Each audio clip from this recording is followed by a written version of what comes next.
আগরতলায় স্বাস্থ্য আধিকারিককে ডেপুটেশন দিল সিপিআইএম সদর মহকুমা কমিটি। আগরতলা শহরের রামনগর ও কৃষ্ণনগর সহ বিভিন্ন এলাকায় জন্ডিস এবং অন্যান্য জলবাহিত রোগের মারাত্মক প্রাদুর্ভাব নিয়ে গভীর উদ্বেগ প্রকাশ করল ভারতের কমিউনিস্ট পার্টি মার্ক্সবাদী শহর মহকুমা কমিটি। সোমবার এই ভয়াবহ পরিস্থিতি মোকাবেলা এবং দ্রুত প্রশাসনিক হস্তক্ষেপের দাবিতে পশ্চিম ত্রিপুরা জেলার মুখ্য স্বাস্থ্য আধিকারিকের সিএমও নিকট এক ডেপুটেশন প্রদান করা হয়। দলের পক্ষ থেকে অভিযোগ করা হয়েছে যে স্মার্ট সিটির অপরিকল্পিত উন্নয়নের কারণে আজ শহরবাসীর জনস্বাস্থ্য সংকটের মুখে। ডেপুটেশন প্রদানকালে সিপিআইএম নেতৃত্ব জানান, স্মার্ট সিটির কাজের নামে যেভাবে যত্রতত্র ড্রেন ও রাস্তা কাটা হয়েছে তার ফলে পানীয় জলের লাইনের সঙ্গে নোংরা জলের সংমিশ্রণ ঘটছে। তীব্র দাবদাহের মধ্যেই পর্যাপ্ত বিশুদ্ধ পানীয় জলের অভাব পরিস্থিতিকে আরো জটিল করে তুলেছে। বর্তমানে বহু নাগরিক জন্ডিসে আক্রান্ত হয়ে নিজ নিজ বাড়িতে চিকিৎসাধীন রয়েছেন। আগরতলার জলবাহিত রোগের প্রকোপ নিয়ে ইতিমধ্যে বিভিন্ন সংবাদ মাধ্যমে খবর প্রকাশিত হলেও স্বাস্থ্য দপ্তরের পক্ষ থেকে এখনো পর্যন্ত কোনো কার্যকর পদক্ষেপ চোখে পড়েনি বলে ক্ষোভ প্রকাশ করেন প্রতিনিধিরা। মুখ্য স্বাস্থ্য আধিকারিকের কাছে পেশ করা দাবি সনদে সদর মহকুমা কমিটি মূলত তিনটি বিষয়ে গুরুত্ব দেওয়ার কথা বলেছে। প্রথমত, আক্রান্ত এলাকাগুলোতে দ্রুত স্বাস্থ্য শিবিরের আয়োজন করা।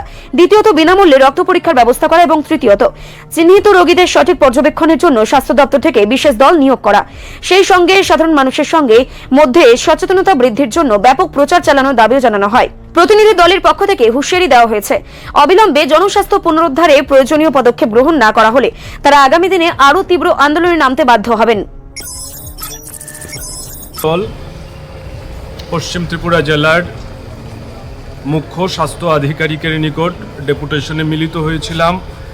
মূলত আমরা লক্ষ্য করছি আগরতলা শহরের বিভিন্ন এলাকায় স্মার্ট সিটির যে অপরিকল্পিত কাজ এবং তার জন্য বিভিন্নভাবে জনদুর্ভোগ সৃষ্টি হচ্ছে। তার মধ্যে অন্যতম হলো বিভিন্ন এলাকায় রাস্তা কাটা হচ্ছে, ড্রেন কাটা হচ্ছে।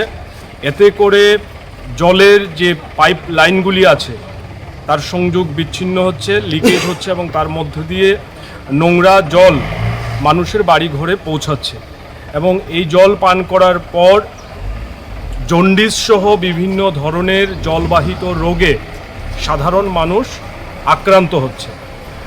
অন্যতম আক্রান্ত এলাকা রামনগর, কৃষ্ণনগর, আগরতলা শহরের জয়নগর এবং বিভিন্ন জায়গা থেকে এই সমস্যাগুলি বারবার উঠে আসছে। আমরা অতীতেও এই নিয়ে ডেপুটেশন সংগঠিত করেছিলাম। আমরা দাবি করেছিলাম জনস্বাস্থ্যের বিষয়ে কোনো ধরনের দুর্বলতা দেখানো চলবে না, এটা ভয়ঙ্কর প্রবণতা। কিন্তু এই বিষয়ে কোনো সমাধান বা সুরাহা মুখ্য স্বাস্থ্য আধিকারিকের দপ্তর থেকে করতে পারেননি।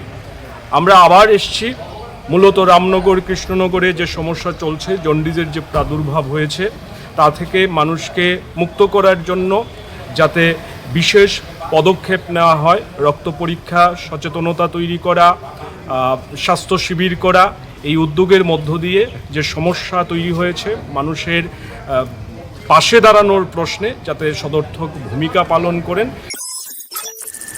রিপোর্ট সংবাদ প্রতীক্ষা।